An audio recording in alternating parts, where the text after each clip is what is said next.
for the opportunity to speak at this important adjournment motion. First, let me express my deep sadness at all the violence that was perpetrated, particularly to my colleagues in this house whose houses were burnt, attacked, and most certainly to my condolences to Mr. Honorable Athukorala's family for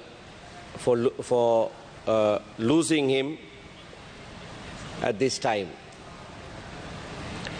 We don't condone any violence from anyone.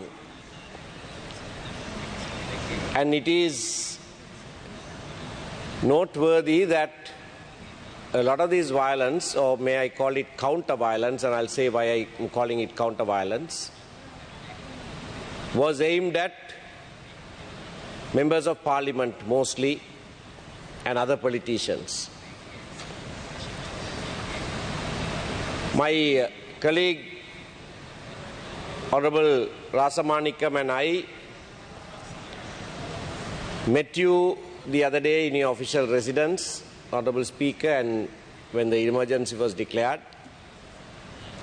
And when we came out, the press was there, and both of us made an appeal to everyone not to resort to violence, and more importantly, we said, don't destroy the institutions. We stand with you for the change that you desire.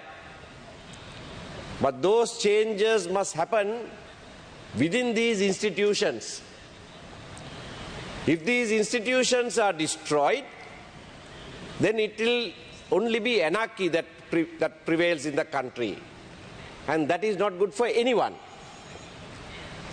We said we understand the frustration of the youth, that there is so much delay, that it takes so long. But nevertheless, there is no other way. Today is a good example of these delaying tactics. Almost for 40 days, people have been camped on the road saying, Gota, go home. But those who call themselves people's representatives, who come and sit here, are deaf. They cannot hear that. They can't even agree to take up for discussion, for debate, a matter that people have been shouting from the streets. This is unprecedented in this country. Unprecedented. This has never happened in this country before. For over a month. Not just in one place, but in several places. Surely the people's representatives, if we dare call ourselves that, must be prepared to discuss it here. Why block that? What's the fear? What's the fear? Why can't we discuss it? That shows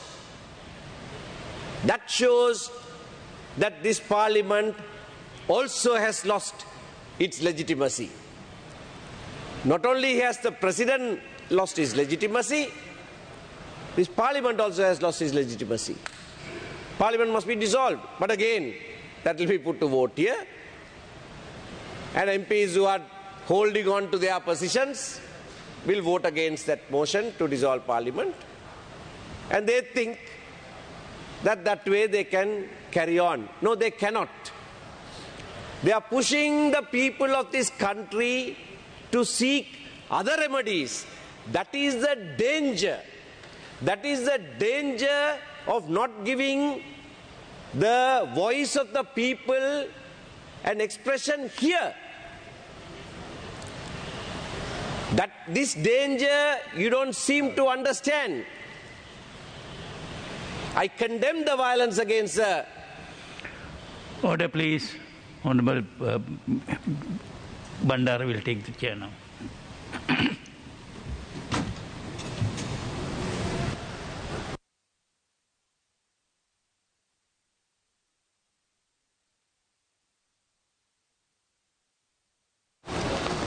How many minutes? Who? Honorable member, go ahead. Honorable presiding member, it's strange to address you now since another member was asked to chair when the speaker got off the chair now. That was interfered with by the leader of the house, who seems to decide who sits at what time. Honorable Rasamanikam was sent a message to take over the chair when the speaker got down, and the leader of the house. Now this is the kind of thing that is happening in this house. This is why people are demonstrating outside. The honorable leader of the house did not want Honorable Rasamanikam to chair, and you were sent for, word was sent for you, and you were brought here, and then you have now mounted the chair. Nevertheless, I continue with my speech. This parliament is not giving ear to what the people are saying. All that I asked was that, let's debate it here. Now what's your problem? Why can't you debate it? There was emergency declared. There was emergency declared, and Article 155 4(2) says, if the parliament is at the date of the making of such proclamation separated by any such adjournment or prorogation as will not expire within 10 days, a proclamation shall be issued for the meeting of the parliament within 10 days. Now, 6th, the parliament adjourned. Next meeting today, 17th. There was a gap of over 10 days. The Constitution very specifically says that if it is separated by longer than 10 days, another proclamation shall be issued summoning Parliament. That has not been done. That wasn't done. Article 42, which I read earlier in the day, says the President is responsible to this Parliament, not only for his duties, performance, powers and functions under the Constitution or written law, but also for the law for the time being relating to public security. He's failed. Even in the most recent exercise of his powers under the Public Security Ordinance, where the Constitution says he shall make another proclamation summoning Parliament. He has not done that. He has not done that. So that is just the most recent one. Now, isn't this an important issue? I know that the violence that was perpetrated on the 9th and thereafter are important issues. I condemn it. I haven't still got to the genesis of that violence. I'll come to that in a moment. But the counter-violence against politicians of whichever side, we condemn unambiguously. But we also condemn the violence that started the counter-violence. And what is that? The violence that started the counter-violence was on the morning of the 9th of April, the 9th of May, the meeting at Temple Trees. Now, the Attorney General has named 22 people, because until then the police won't act. Attorney General, whom we have criticized as being partial, as being the person who is withdrawing cases against politicians on the government side, is now trying to redeem himself. Nevertheless, he has now named 22 people. How many of them are members of this August Assembly? We call it August Assembly. How many of them are members of this House? All on the government side. The Attorney General whom you appointed, who's been acting on your side, now he is naming government members. And he has said, arrest them, including the senior DIG for Colombo, for allowing this to happen. But eventually, the buck stops with the president. He was in charge. He was in charge of the security. He held the post of defense minister and that of internal security. I heard the honorable member who proposed this motion repeatedly say that the police did not intervene, that the police looked the other way, that the police did not even take the numbers of the motorcycles in which the assailants came. Now, who was in charge of the police on that at that time? Your own president. Your own president. And when we move to discuss a matter, a motion of censure on the president, you protect him. You block that motion. How is this possible? The very person who allowed your house to be destroyed, the very person who allowed attack by all those assailants on peaceful demonstrators in Golface the other day. It took more than an hour. It took more than an hour for those assailants to walk from Temple Trees to Golface after destroying the huts that have been put up by the demonstrators outside Temple Trees. What was the president doing for 1 full hour? He was just there watching. Must have thought, jolly good. Let them destroy Gotagogama also. I'll take 2 for the price of 1.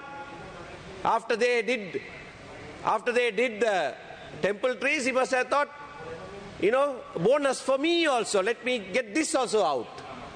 Otherwise, how do you explain president who is functioning from the president's house, not seeing for over an hour these assailants coming and mercilessly attacking unarmed, peaceful protesters? The world had said this. Everyone has said that this is the most impressive of all the protests that they have seen. For over a month, they did not allow violence. They did not use violence. Peacefully demonstrating. And who was let loose on them? The government goons. Will anyone here say otherwise? I'm saying those who are government goons, because they came out of the Prime Minister's residence. They came out after expressing their support to the Prime Minister at a meeting. He gave lunch and perhaps ample liquid refreshment along with it and set them loose on peaceful protesters. Honourable member. And then you have the gall. Yes? 2 more minutes. Sorry? You have 2 minutes. Thank you. How many? And you have the gall to protect the president even now. The one who allowed that attack, the one, more importantly, the one who allowed attacks on your own houses. It is the president. He collapses the economy of this country. He comes, addresses the nation and says, I made wrong decisions, I'm sorry. When you say I made wrong decision, next line must be, therefore I resign. That is the democratic tradition. My decision on chemical fertilizer was wrong, he says. My decision in delaying going to the IMF was wrong, he says. So resign. Take responsibility. Why only the central bank governor and the secretary to the treasury? That final decision was by the president. Now, that is one thing. What happens there after all this violence? Right?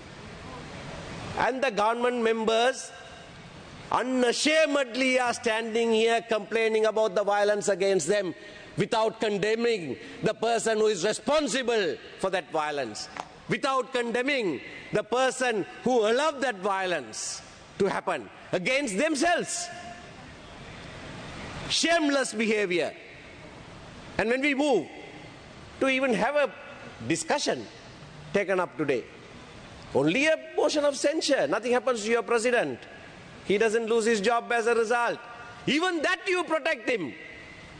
Even that you protect him.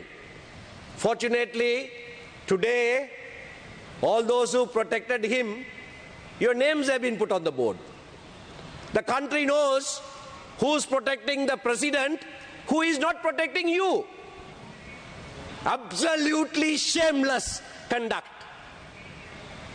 by the Prime Minister and all those who sit on the government benches. So I say the Prime Minister, because this motion of censure, when it was drafted, the Prime Minister, who was in the opposition at that time, wanted to have a look at it. I have the record here, evidence of that. I sent it to him on the 26th of April. He vetted it. He told me, let's send it to Golface. We'll have their consent also. He sent it to Golface. He got their consent also. And he issued 2 public statements on the 30th of April saying, I will vote for this.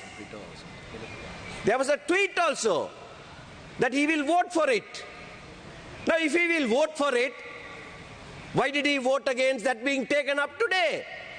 What games is he playing? Only thing that has changed between that day and today is that he has got a job. He has got a job as a Prime Minister. So he has switched. He has traded. He has traded his principles, his policy, which he publicly told this country, for a Prime Minister's job. That's the Prime Minister we have in this country. We are ashamed. We are ashamed to have, as the leader of the country, as the head of the state, this president, whom the whole country wants to leave. We are ashamed to have, as Prime Minister, someone who does not know whether he is sitting or standing or walking. He doesn't know what his principles and his policies are. He says one thing, does another thing.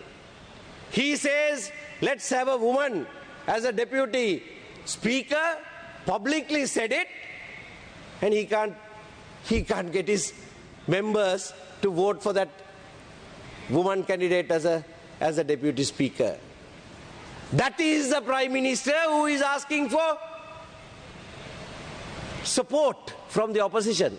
He doesn't have the support of his own people on the government benches.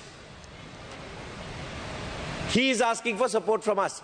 We will support anything for the sake of the country. We will support everything that is done to save this country from this economic calamity, for which the President is absolutely responsible. The final responsibility lies with the President. But yet, for the sake of the people, we will support every right move. But that does not mean we will take a step back from criticizing, from laying the blame at your feet, because that is where it lays. It doesn't lay anywhere else. And now it lays at the feet of the Prime Minister as well. He says, today I didn't come take this job to protect anybody. Then why did he protect the President in this vote that was taken a little while ago? Why did he do that? He stands exposed. The so-called government stands exposed. The President stands exposed. Your motion, we support it. Your adjournment motion is against the President, who was responsible for law and order in this country. Thank you very much.